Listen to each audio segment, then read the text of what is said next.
En estas últimas horas se han revelado nuevos detalles del crimen de Coglan, el crimen de Diego Fernández Lima, hace más de 40 años desaparecido, y algunas de las exigencias que se revelan del principal sospechoso del hecho, Christian Graf, que era compañero suyo en la escuela, que compartían un profundo sentimiento o pasión por las motos, y que hay una persona que fue quien se encargó de la demolición y la excavación de la medianera, donde se encontraron esos huesos que luego pertenecerían a Diego Fernández. Este es Rolando Medina Rodas. Vamos a escuchar ahora una entrevista sobre él porque dice que hay algunas cosas que no le cierran para nada, que el principal sospechoso en la investigación le dijo a sus compañeros el tema de la medianera, ese árbol, y luego varias cosas más que resultan muy llamativas en cuanto a el por qué esta persona rondaba el patio, daba vueltas, estaba muy inquieto cuando se acercaba el momento en el que estaba allí el cuerpo para hacer esa obra.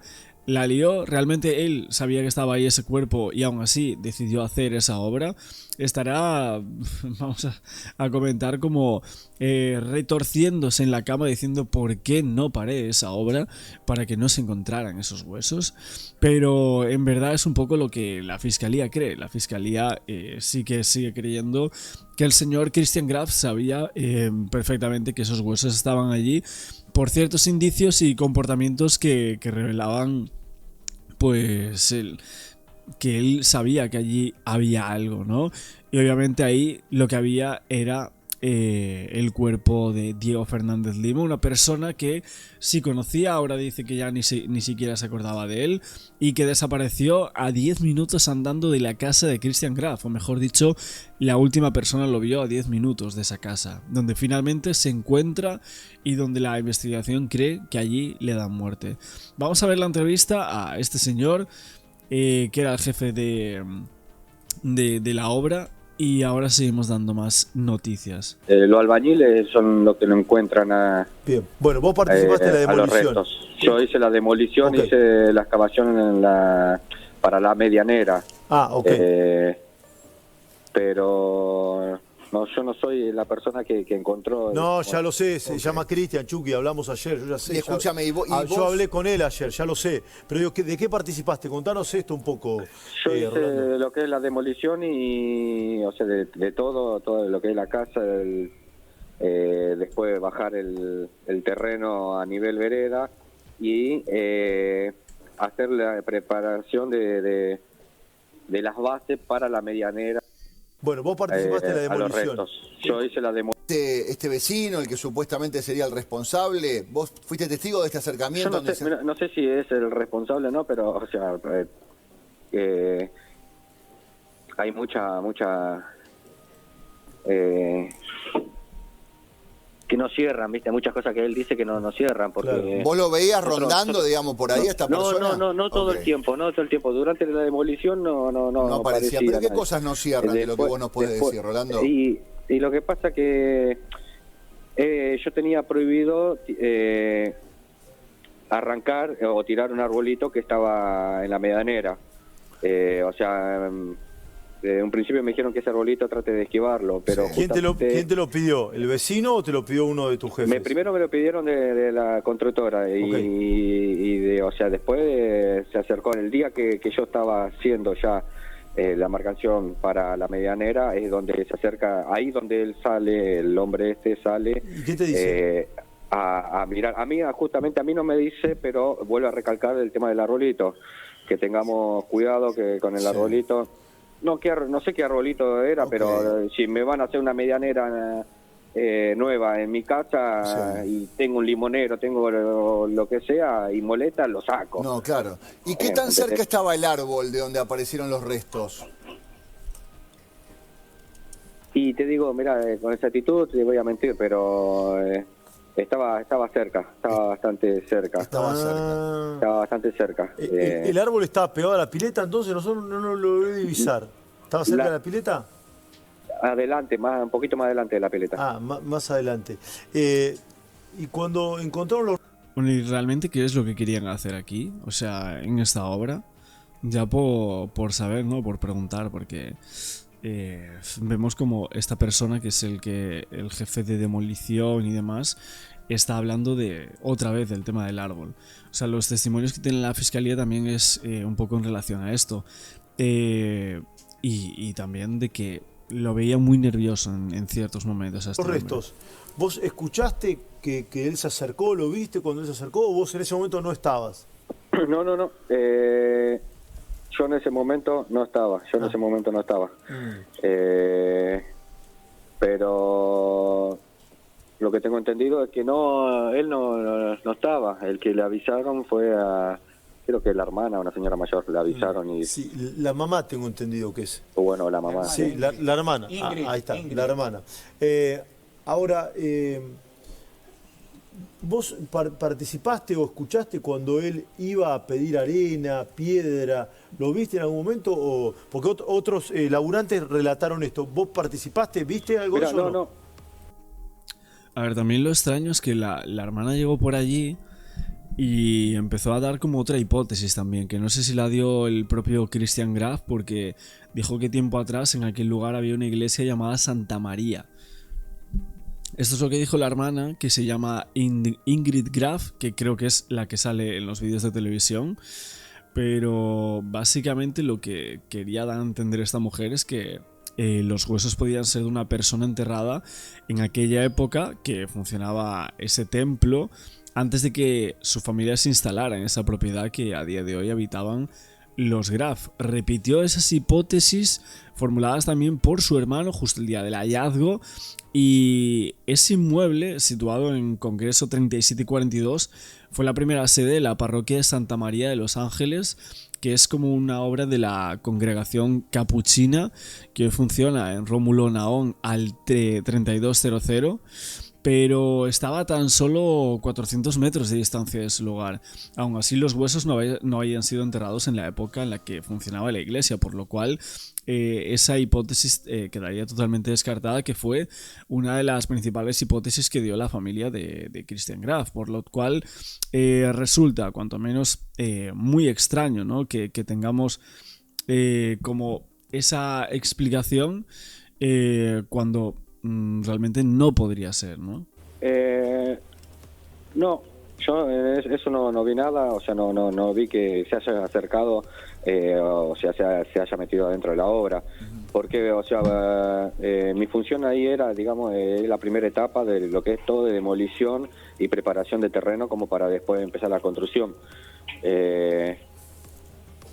Pero sí se acercó, o sea, en toda demolición él no se acercó nunca, pero cuando estamos con el tema de la medianera es ahí donde él se acerca. Donde... Ahora, Rolando, ¿vos no le dijiste al fiscal o a la policía que esta persona la notabas preocupada y que él se acercaba y lo veías preocupado a este hombre? A mí me llamó la atención, o sea, ahora me llama la atención porque en su momento no le di mucha importancia.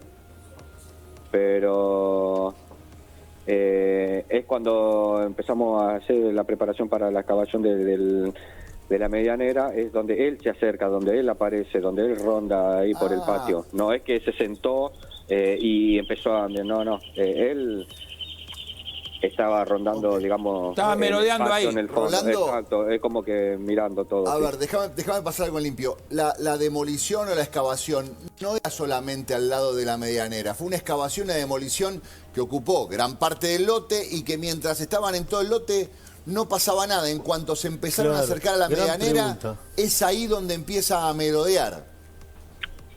Yo lo veo ahí al hombre. Yo lo veo ahí. Cuando arrancamos con la medianera es donde ahí él se acerca. A ver, Gran punto. Rolando, Dale, sí, Gus, perdóname, vos no le dijiste, no declaraste en algún momento que de manera directa no, pero en un momento un hombre se acercó y dijo que teníamos prohibido tocar un árbol pequeño que estaba al lado de un bananero.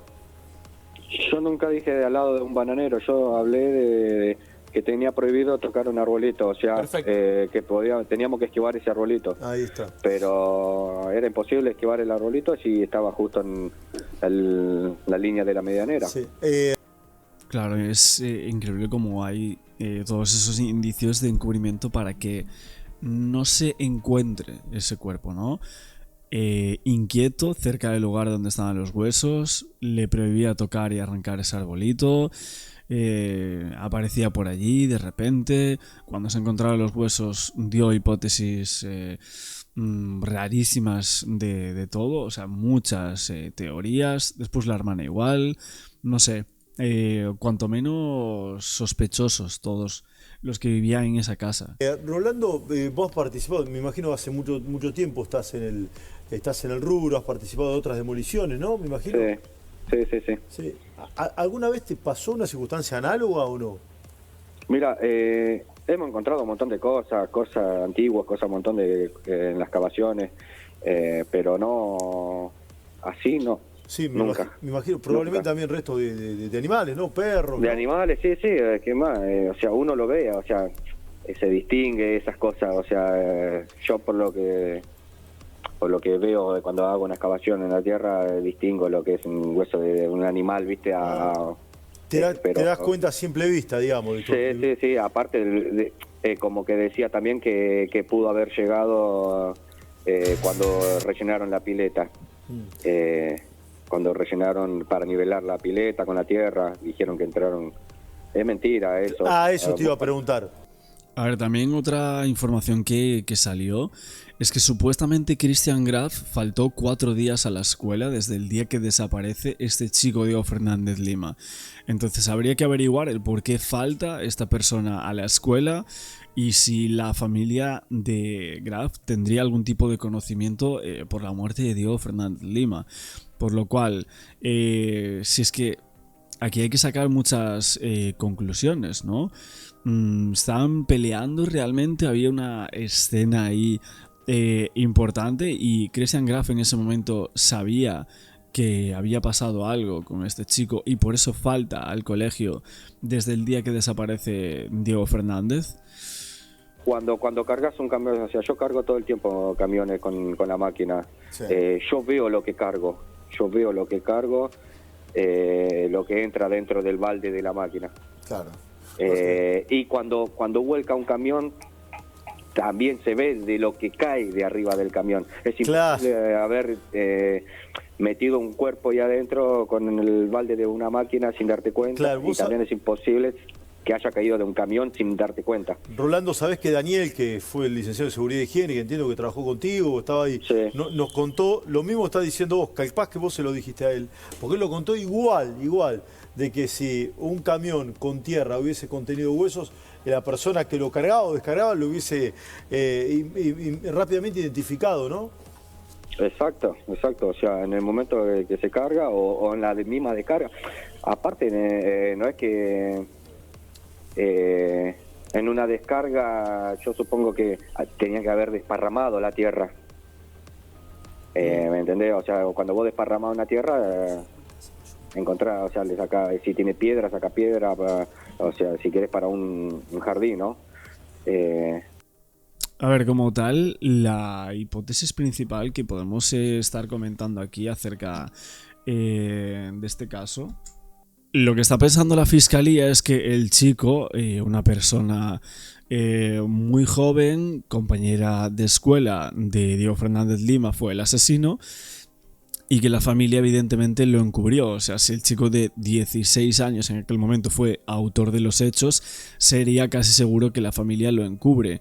El olor, el acto de enterrar el cuerpo, el simple hecho de que un adolescente de esa edad difícilmente podría haber manejado toda esa situación sin ayuda, pues apuntan evidentemente a una complicidad familiar.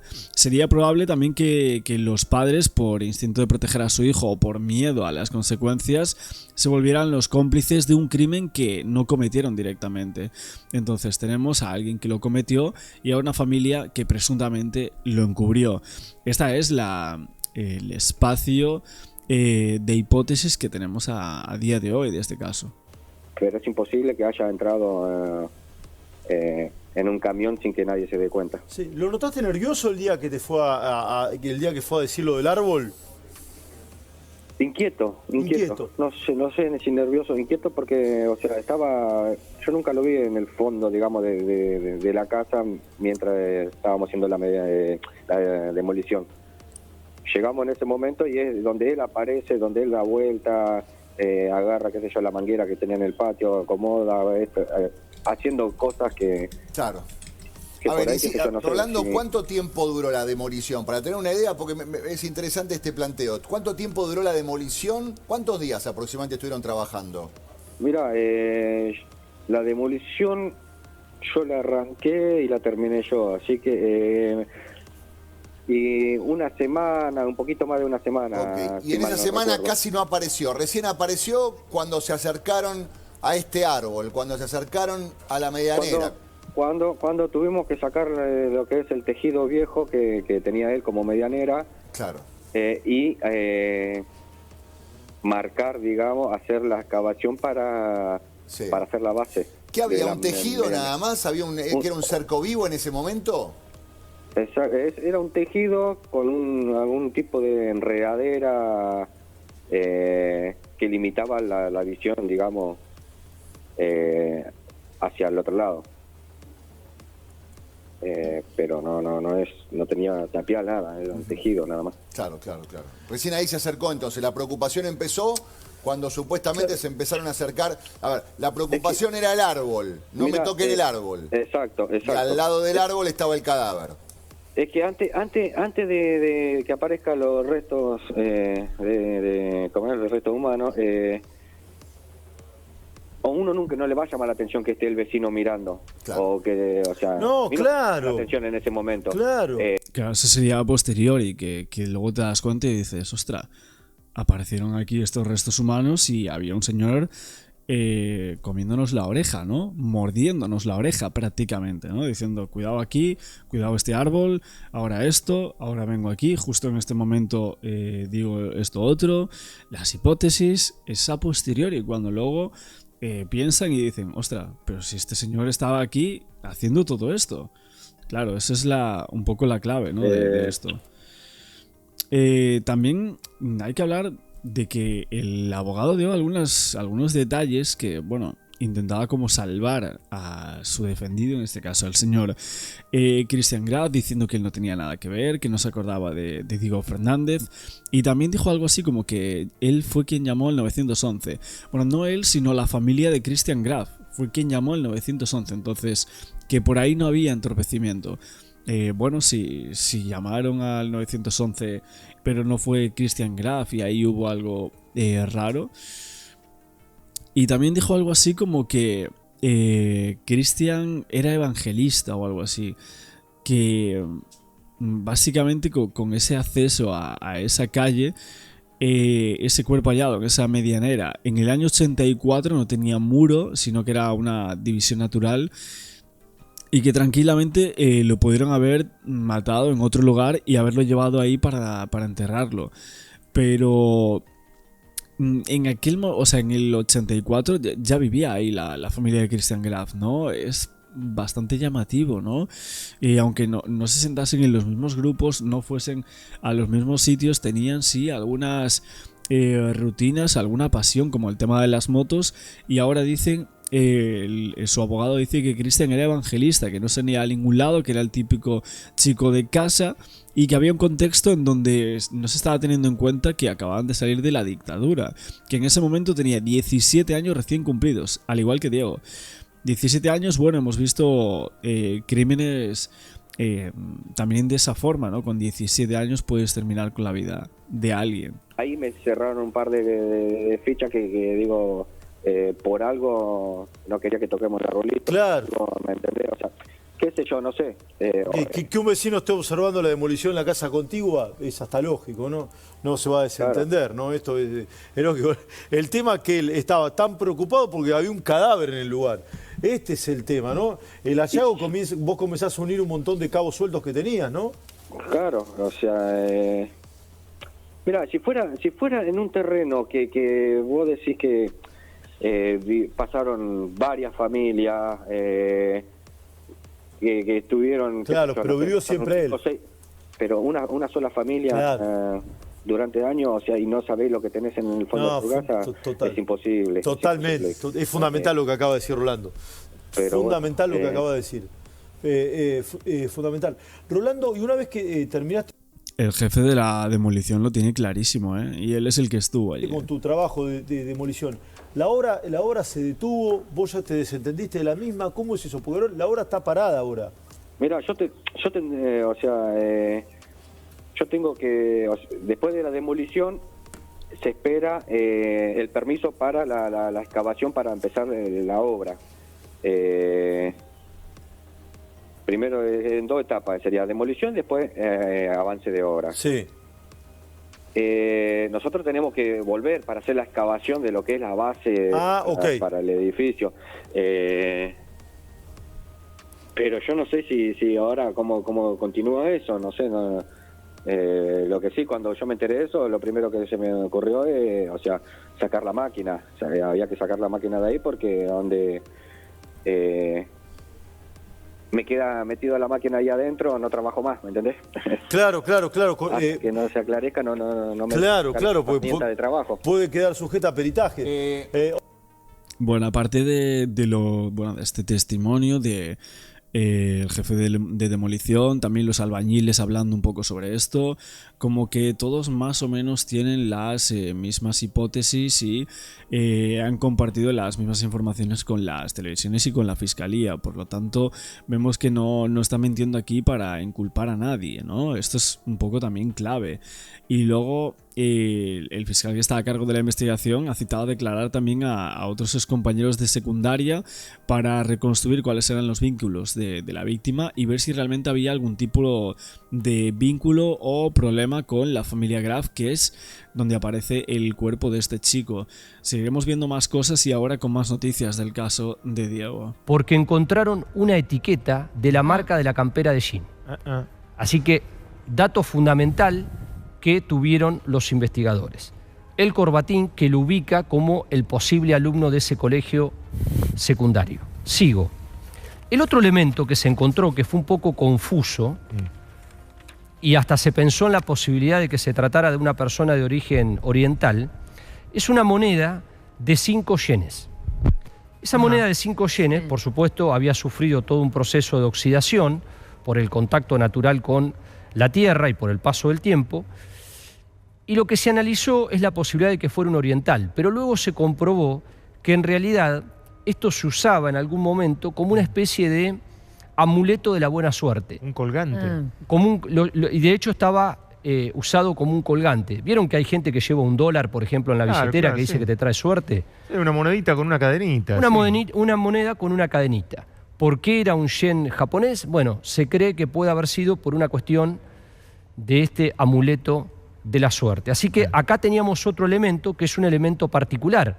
Ustedes calculen que cualquiera de nosotros puede tener algún elemento particular que lo caracterice. No sé, les pongo un ejemplo. En mi caso, yo llevo una pulsera siempre colocada en mi mano izquierda, que es una pulsera que me regalaron mis hijas. Y por lo tanto, esta pulsera, las personas que me conocen, saben que la pulsera es única e irrepetible y es un signo particular que tiene que ver con mi individualidad. Bueno, en este caso también es lo que se llama en criminalística señas particulares o elementos particulares que te pueden ubicar a una persona, como también lo podría ser un aro, como lo podría ser un piercing, como lo podría ser una mancha de nacimiento, un lunar, una prótesis, un defecto corporal. Son signos particulares y un tatuaje ni hablar. Claro. Así que este elemento también es muy importante. Sigo el análisis. Vamos a esto. No se encontró un zapato en su totalidad, es decir, no teníamos un zapato de estas características, pero sí se encontró parte de una suela y esa suela fue totalmente peritable. Por lo tanto, la conclusión que extrajeron los especialistas es que era evidentemente una suela que se corresponde con la morfología de un zapato de estas características como el que yo tengo en la mano, que puede ser tranquilamente un zapato escolar, propio de un uniforme. Por lo tanto, si yo quiero hacer un análisis criminológico, puedo generar una conexión entre la suela del zapato y el corbatín. Miren ahí en esa foto cómo en el corbatín quedaron proyectados los botones de la campera de jean, cómo se nota claramente con la diferencia de color y con el aspecto. Bueno, sigo. Voy hacia otra prueba que está aquí. El otro elemento que se encontró era un llavero con una llave. La llave, lógicamente, conduce a una casa. Conduce a una casa, a un cofre, a un elemento muy personal. Y después tenía un llaverito como este, que tenemos acá, que era de color naranja, que era un llavero flotante. También muy típico de esa época. Se usaban en las casas. También un elemento individual. Esto fue muy importante, aunque les parezca mentira. Esto que está acá era muy significativo. De hecho, yo colecciono relojes y lo hablé con varios coleccionistas de relojes, y esto era un elemento muy importante porque nos ubica en el tiempo. Claro. Este tipo de reloj, que es el reloj 90 de Casio, es un reloj que empezó a salir en el año 82 y que en la Argentina empezó a llegar y se proyectó hasta los años 90. Por lo tanto, ahí teníamos por lo menos una década de la posibilidad de este reloj, a lo sumo que fuera una persona que hubiera viajado justo al exterior en ese momento. Lógicamente, este reloj, que era de origen japonés, con los 5 yenes, también generó confusión, porque esto es oriental y aquello también podía ser oriental. Pero bueno, acá teníamos elementos muy importantes de contexto, me voy a parar, elementos importantes de contexto que nos permite tener una lectura de quién posiblemente podía ser la víctima y cuáles son los elementos que nos ubican en tiempo y en espacio con lo que ocurrió. A ver, vamos a anotar en la pizarra algunas cuestiones que tienen que ver específicamente con el análisis que se viene ahora. Voy a ir hacia la pizarra y vamos a ver algunas cuestiones. En la pizarra yo voy a ir escribiendo algunos elementos que cualquier investigador tendría en cuenta y los vamos a ir explicando. Lo primero, yo acá tengo lo que se llama una escena primaria de un crimen. ¿Por qué tengo una escena primaria de un crimen? Porque acá el análisis me llevaría a pensar en lo siguiente. Con todo lo que contó la madre, con lo que contó el compañero de excursionistas, nos ubica hacia esa casa. Hay una dirección hacia esa casa. Por lo tanto, lo que yo puedo inferir es que dentro de esa casa haya ocurrido algo y haya terminado el cuerpo descartado dentro de ese lugar. Por lo tanto, yo tengo una escena primaria donde todo empezó, se desarrolló y terminó. Por lo tanto, los que estaban en esa escena primaria tienen un contacto directo con la historia. Tienen que saber lo que pasó. Es decir, cómo aparece un cuerpo enterrado en el patio de mi casa. Totalmente. Y cómo el papá de la familia no lo sabe, la madre de la familia no lo sabe, los hijos no lo saben. Es decir, en la habitualidad de la casa, cualquier tipo de incidente vos te das cuenta, sobre todo si hay un movimiento de tierra en el fondo del patio, al lado de la pileta, donde vos te metés a la pileta, haces distintas actividades, etc. El otro punto a tener en cuenta es que aquí evidentemente tenemos lo que se llama en criminalística una muerte violenta. La muerte violenta puede ser de distintos tipos. Empiezo por las menos graves. Puede ser un accidente, puede ser un suicidio inducido o un homicidio. Después se discute si es homicidio simple u homicidio agravado. ¿Por qué digo que hubo una muerte violenta? Porque los peritos determinaron de que esa persona, por lo menos lo que se pudo analizar de los huesos, tuvo, en primer punto que tuvo es, hay una lesión del tipo corto, punzante, en la costilla cuarta, derecha. Es decir, lo que pudieron comprobar es que la posible causa de muerte es una puñalada, punzo, Sí. clavo, cortante, y se ve claramente en una fotografía de la cuarta costilla derecha, donde se ve claramente la marca en el hueso del ingreso del puñal. Ok. Sigo. Los peritos también pudieron determinar que hubo maniobras de posible desmembramiento. Ah, mira. Es decir, hubo una intención también de poder descuartizar el cuerpo. Claro. Este tipo de lesión, además, tiene una infiltración, la costilla tiene una infiltración de sangre. La única manera de que se produzca una infiltración de sangre, o lo que se llama el anillo equimótico, es cuando la persona está viva. Es decir, la puñalada no fue cuando la persona estaba muerta, la puñalada fue cuando la persona estaba viva. Claro. Lo mataron posiblemente de una puñalada. Y el otro elemento que es extraño, por eso acá habría que preguntarse si todo lo hizo una sola persona o si participaron varias. Claro. La profundidad del pozo es de 40 centímetros nada más, a 8 metros de la casa, en la zona de la pileta y la dibustrina. Es decir, un lugar donde la familia pasó 10.000 veces, porque si ustedes ven el patio, está la dibustrina, está la pileta, como si fuera en una especie de L, y está el lugar donde habitualmente se colocan las sillas, se colocan las mesas, y donde hay una habitualidad. Y el último dato que tenemos, que es muy importante, para mí es muy importante, se lo pregunté especialmente a la integrante del Cuerpo Argentino de Antropología Forense, la doctora Mariela Fumagalli, es que lo enterraron vestido. ¿Por qué? Porque hay una media,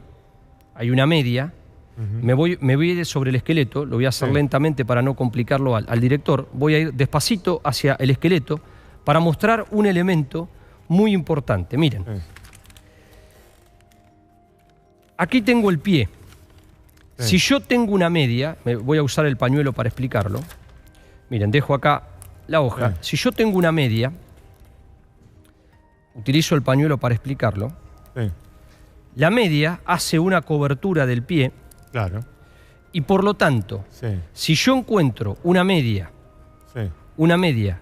que dentro de la media encuentro el depósito de los huesos del pie, a mí me da una referencia que la persona fue asesinada vestida, porque el cuerpo se desarmó, lógicamente, y producto de la excavación, el cuerpo me quedó incompleto. Pero tengo un elemento muy importante, que es la media, que la media tiene en su interior contenido todos los huesos que forman parte ¿de qué? Del pie. Por lo tanto, la persona fue enterrada vestida. Eso también es muy importante para analizar el crimen, el desplazamiento de la persona hacia el patio y enterrar el cuerpo. Y cuando un criminal entierra el cuerpo es para ocultar algo que hizo. Así que este es un poco el análisis que han hecho los investigadores hasta ahora. Nacho, queda clarísimo, por supuesto, tu análisis y está buenísimo tener tiempo también hoy como para poder ir detallando, ¿no?, cada cosa y ponerlo allí en conjunto. Y me queda una duda que la vamos a tratar de resolver de la mano y con la ayuda del juez Franco Fuimara, que es muy amable de atendernos hoy y de estar en línea con nosotros para contarnos algunas de estas cosas. Que es que este es un caso que prescribió. Sabemos que es un asesinato que ocurrió hace 41 años. Y, doctor Fuimara, ¿cómo le va?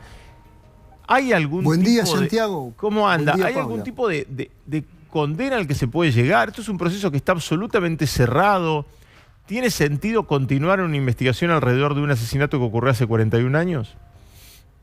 Mire, tiene totalmente sentido, Santiago, por una sencilla razón. buscar la verdad histórica y también la verdad en base a hechos que pueden llegar a ser objetivos, como bien explicó recién Ignacio González Prieto, con toda la prueba que hay en demasía, en casos normales, yo creo que incluso se podría llegar, digamos, a condenar a alguna persona después de la indagatoria, pero en la época del Código Penal, sobre el hecho del año del hecho, los crímenes o los homicidios simples prescribían a los 12 años, que comienza a contarse de la noche misma que se comete el hecho, y los homicidios agravados, pues supongamos que hubiese sido un homicidio agravado por toda la explicación criminológica que recibimos, a los 15 años.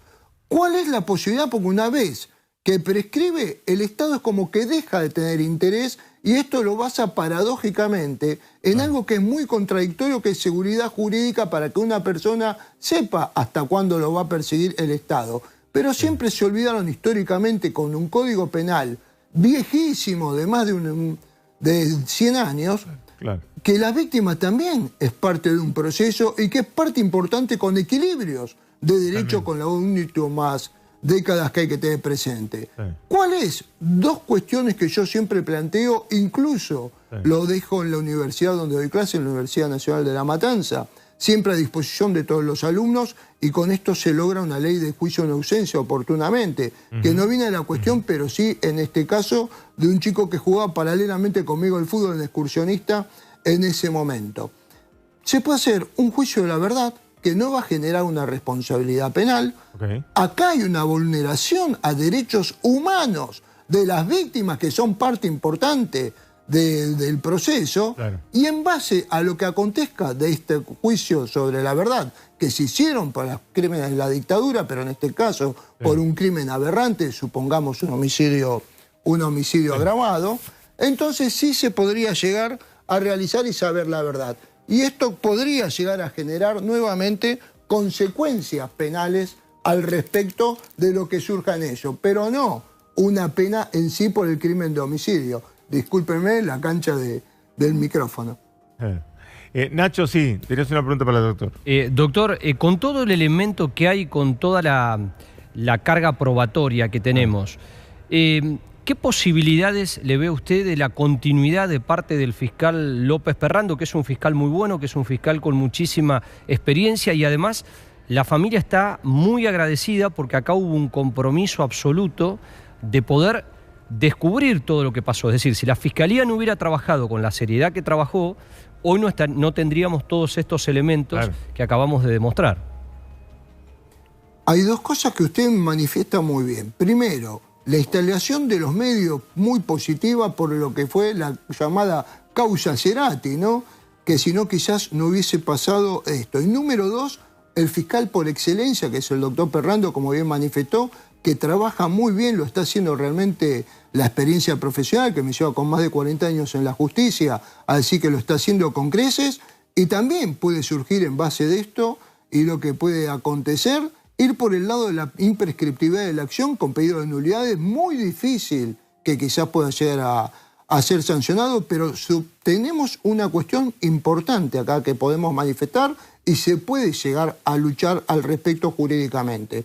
Argentina adhirió al Tratado de Imprescriptibilidad de determinados delitos, digamos, de lesa humanidad, pero también esto conlleva a vulneración de los derechos humanos. Y estamos hablando de una fecha muy anterior a la del crimen, 14 años antes, porque entró en vigencia en el año 1970 para nuestro país. Son alternativas jurídicas que se pueden barajar, porque esto, digamos que lo podemos tomar como una especie de leather case y barajar determinadas alternativas. Y lógicamente que aquí se construye con una prueba muy interesante y se buscan también las reparaciones que todas las sentencias de la Corte Interamericana de Derechos Humanos nos enseña y nos obliga como Estado Nacional a que tengamos que cumplir. Doctor, entonces por eso es muy importante. Le hago una pregunta que la estaba obviando y que la gente que nos está mirando se debe estar haciendo la misma pregunta. ¿Qué pasa con la persona o con las personas que aparecen como sospechosos? Porque, a ver, si esas personas van a una situación de indagatoria, mientan totalmente, parcialmente, o guarden silencio, o tengan una estrategia de defensa, no salen perjudicados en un proceso común como los que tenemos todos los días, Y en este caso tampoco. Acá hay una cuestión que hay otro planteamiento jurídico que destrabar. Cuando una persona es sobreseída de un crimen, lleva un caso de hipótesis como usted bien me planteó, la declaración que se le toma posterior, en caso de los menores, acontece muchas veces cuando van a procesos de mayores que delinquieron todos en conjunto, claro, ya declaran como testigos. Claro. Por eso es muy importante en el caso que no lleguemos a una causa o un proceso de la verdad, ver qué genera, porque uno cuando sí, aunque haya sido autor con un hecho prescrito, juicio de la verdad, y declara como testigo, en ese caso puede generar, porque no puede mentir a los jueces que hagan este tipo de proceso. Y si por el lado de la inconstitucionalidad, si se decreta la inconstitucionalidad de los delitos que van de prescripción de la acción, después lo podemos charlar bien, entre el artículo 51 y 70 del Código Penal, en ese caso sí que podrían declarar en indagatoria los que sean responsables. Y quiero recordarles algo más. En el hipotético caso, como usted bien, Ignacio, planteó, de una cuestión dentro de un ámbito familiar, recordemos que no habría encubrimiento entre familiares, ¿no? Por eso hay que ser muy objetivo en el caso de quién fue el autor material o responsable de los puntazos que usted también describió sobre el cuerpo del chico, ¿no? De mi ex compañero de excursionista. Es muy interesante, doctor, y le agradecemos muchísimo por aclararnos todos estos datos. El doctor Fiumara es muy amable de atendernos esta mañana. Y Nacho, gracias a vos también por traernos todo este análisis tan pormenorizado. Está buenísimo, la verdad, para poder ir siguiendo, para los que fuimos agarrando pedacitos, o capítulos de esta historia, tenerlo acá, conciso y explicado con la profundidad de los hechos. Gracias. Muchas gracias por venir a traernos toda esta data.